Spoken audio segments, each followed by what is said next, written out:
Hello internet, this is Walker. Hope you are doing great. और आप देख रहे हैं शुद्ध भारतीय गेमर और स्टॉक मार्केट सीरीज के एक और वीडियो में आप सभी का स्वागत है। आशा करता हूं कि वो जो इंडेक्स इन्वेस्टिंग पे वीडियो था वो आप सभी ने ध्यान से देखा होगा। और अगर आपको उसमें कुछ नहीं समझ में आया होगा तो प्लीज़ उस वीडियो को फिर से देख लीजिएगा, क्योंकि इंडेक्स इन्वेस्टिंग काफ़ी इम्पॉर्टेंट है। आज बात करेंगे निफ्टी मिड कैप सेलेक्ट की, जिसे मिड कैप निफ्टी भी कहा जाता है। और ऐसा लग रहा है कि ये इंडेक्स बहुत जल्दी, बहुत तेज़ी से आगे बढ़ने वाला है। जी हाँ, ऐसा माहौल बन रहा है। तो उस बारे में चर्चा रहेगी। वीडियो शुरू करने के पहले मैं एक और डिस्क्लेमर दे देता हूँ कि मैं कोई सभी रजिस्टर्ड एनालिसिस नहीं हूँ, मतलब एनालिस्ट नहीं हूँ। सो प्लीज़ मेरे बताए हुए सेटअप पे एंट्री करने से पहले अपने फिनेंशियल एडवाइज़र से ज़रूर कंसल्ट करें। और आईपीओ स्ट्रेटेजी का जो कोर्स है 50% डिस्काउंट में अवेलेबल है। ये कोर्स आप मात्र 1000 रुपीज़ में अवेल कर सकते हैं। इस कोर्स में बेसिकली आपको बताया जाएगा कि कब कोई आईपीओ अवॉइड कर देना है, कब किसी आईपीओ स्टॉक में इन्वेस्ट करना शुरू करना है, कब प्रॉफिट बुकिंग करनी है और कब इसमें एसआईपी के तौर पे लॉन्ग टर्म इन्वेस्टमेंट करना सही रहता है। ये सारी चीज़ें जो है इस कोर्स में रहेंगी। इस कोर्स को अवेल करने के लिए ये जो नीचे लिखा हुआ नंबर है, इस पे आप कॉल कर सकते हैं, वीडियो में कमेंट भी कर सकते हैं। तो चलिए शुरू करते हैं और बात करते हैं निफ्टी मिड कैप इंडेक्स के बारे में। एक सेकंड में ज़रा जो है ये स्क्रीन जो है स्विच कर देता हूँ। वैसे काफ़ी अच्छा सेटअप बना है और काफ़ी प्रॉमिसिंग सेटअप है निफ्टी मिड कैप सेलेक्ट के चार्ट में। तो ये है हमारा चार्ट, वीकली चार्ट। काफ़ी इंटरेस्टिंग लग रहा है और यहाँ पे लोग देखते ही समझ गए होंगे कि ये classical cup with handle pattern का इसमें ब्रेकआउट हो गया है। ठीक है, ये एक कप है और ये हमारा छोटू सा हैंडल है। इतना भी छोटा नहीं है, वीकली चार्ट है बाय द वे। ठीक है, काफ़ी टाइम लगा के, मतलब अच्छा खासा कंसोलिडेट करके निफ्टी मिड कैप ने ये ब्रेकआउट किया है। अगर इस लेवल की बात करें तो कौन सा लेवल ब्रेकआउट किया है, तो ये लेवल जो है अप्रॉक्सीमेटली है आपका 13,400 का लेवल। 13,400 का लेवल जो है निफ्टी मिड कैप इंडेक्स ने ब्रेकआउट किया है। और अच्छा खासा टाइम लगा के किया है। इसने अटेम्प्ट किया था 30 जून 2025 के आसपास, मतलब क्योंकि वीकली चार्ट है ऑफकोर्स। तो यहाँ पे अटेम्प्ट किया था, वो अटेम्प्ट फेल हुआ और यहाँ पे देखो भाई, डबल बॉटम, ट्रिपल बॉटम और एक छोटा सा cup, kind of rounding bottom जैसा सेटअप बना के इसने ब्रेकआउट कर दिया है। अब जब इस तरह का ब्रेकआउट होता है इतने टाइम बाद, तो उसके टारगेट्स भी एक बार देख लेते हैं कैसे होते हैं। तो जितना ये नीचे गया है ना, यहाँ से इसका जो कप है, इसका कप यहाँ से गया है अराउंड 3000 पॉइंट्स नीचे। तो 13,400 में 3000 आप जोड़ लो तो वो इसके टारगेट बनते हैं, वो इसके कंजर्वेटिव टारगेट बनते हैं। और ये कंजर्वेटिव मैं क्यों बोल रहा हूँ ये भी मैं आपको बताता हूँ। ठीक है, तो अप्रॉक्सीमेटली 16,450 के आसपास जो है इसका कंजर्वेटिव टारगेट है। तो निफ्टी मिड कैप जो है यहाँ से, मतलब ये जो ब्रेकआउट लेवल है यहाँ से 22% का रिटर्न देने के लिए तैयार है। और मेरे हिसाब से ये जो रैली रहेगी ये काफ़ी फास्ट रहेगी। मोस्ट प्रोबेबली जो टारगेट है 8 महीने में अचीव हो जाना चाहिए, क्योंकि ऐसा पास्ट में भी हुआ है। हाँ, और वो मैंने कंजर्वेटिव क्यों बोला उसके लिए इस चार्ट में थोड़ा सा पीछे चलना होगा और मैं आपके लिए लगाऊंगा मंथली चार्ट। तो हुआ यूँ कि जनवरी 2022 से लेकर अप्रॉक्सीमेटली मई 2023 या फिर शुरुआत के जून तक भी, मतलब 1.5 साल, ऑलमोस्ट 1.5 साल मिड कैप निफ्टी ने कोई रिटर्न बना के नहीं दिए। और जब इसने ब्रेकआउट दिया ना, तो लोगों को एक्सपेक्टेशन यही था कि हाँ भाई ये जितना नीचे गया है, ठीक है, कितना पॉइंट नीचे गया है, अराउंड 2000 पॉइंट नीचे गया है, तो ऊपर भी 2000 मार देगा, क्योंकि ये इसके कंजर्वेटिव टारगेट हो जाएंगे, जो कि लगभग बैठता है आपका 10,000 का मार्क। ठीक है, 10,000 का मार्क तो इसने दिया ही। ठीक है, और यहाँ से ये 2000 पॉइंट्स था, पर ये चला गया भाई 13,000 तक। और कितने पॉइंट्स का रिटर्न दिया इसने अपने ब्रेकआउट लेवल से, ये देख लो आप। ठीक है, 5,400 पॉइंट्स का रिटर्न दिया है मिड कैप निफ्टी ने ब्रेकआउट के बाद, 67%। Can you imagine.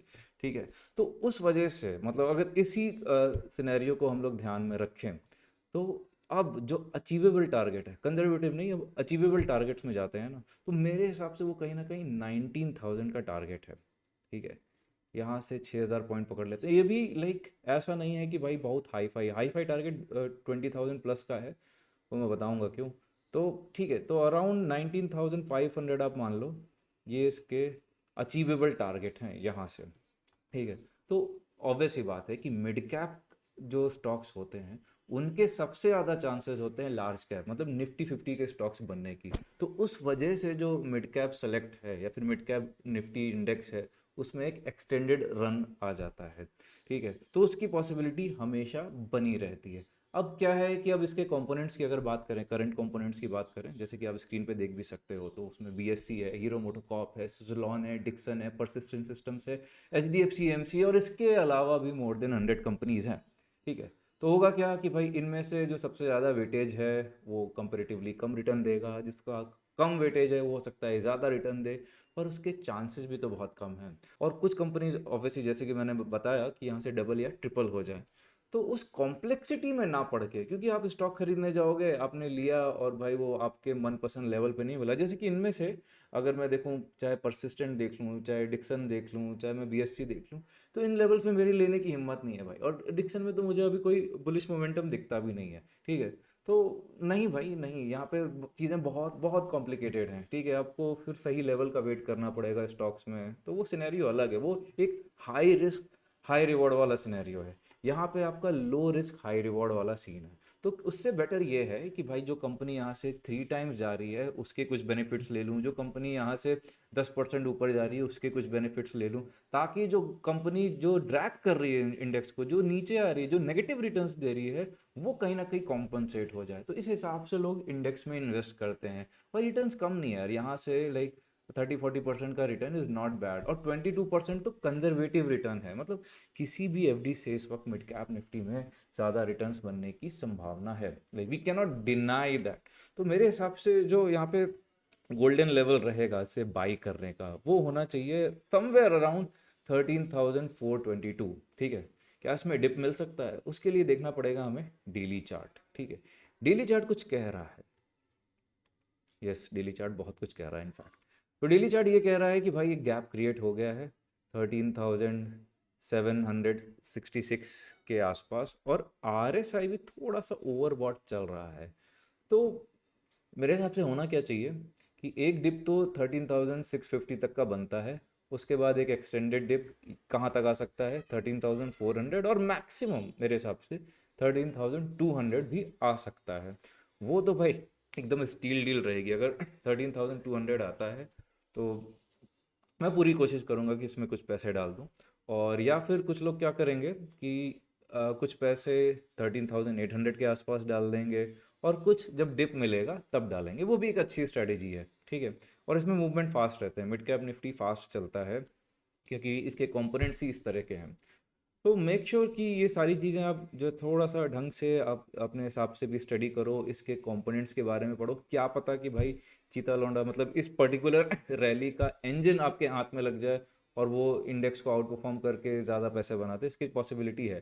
पर इसका सक्सेस रेट बहुत कम है, ऐसा करना बहुत मुश्किल होता है। ठीक है, तो उस हिसाब से अगर अपने पोर्टफोलियो डाइवर्सिफाई करके रखा होगा, क्योंकि लोग क्या करते हैं कि 20% जो है पैसा वो निफ्टी 50 के स्टॉक्स में डाल के रखते हैं, बाकी 20% इंडेक्स में इन्वेस्ट करके रखते हैं, जिसमें कि सेंसेक्स इंडेक्स हो गया, या फिर आपका बैंक निफ्टी हो गया, मिड कैप निफ्टी हो गया, निफ्टी पीएसयू बैंक हो गया, उस तरह के इंडेक्स में डाल के रखते हैं।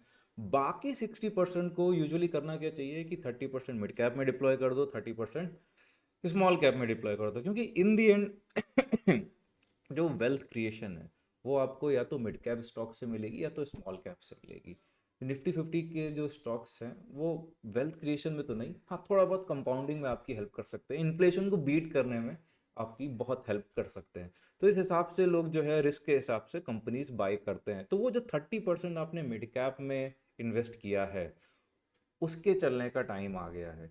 ऐसा स्ट्रक्चर क्रिएट हो गया है कि majority of the mid cap stocks जो है यहाँ से चलने चाहिए। ठीक है, तो उस चीज़ पे जो है आपको काफ़ी फोकस करना चाहिए। स्मॉल कैप में इस तरह का कोई सेटअप अभी फ़िलहाल तो बना नहीं है, कोई तूफ़ानी तेज़ी फ़िलहाल कोई भी स्मॉल कैप इंडेक्स में तो नहीं दिख रही है। इसी वजह से स्मॉल कैप स्टॉक्स लाल भी हैं, बहुत ही एकाधुना मतलब बहुत कम स्मॉल कैप स्टॉक्स जो है बुल रन में हैं।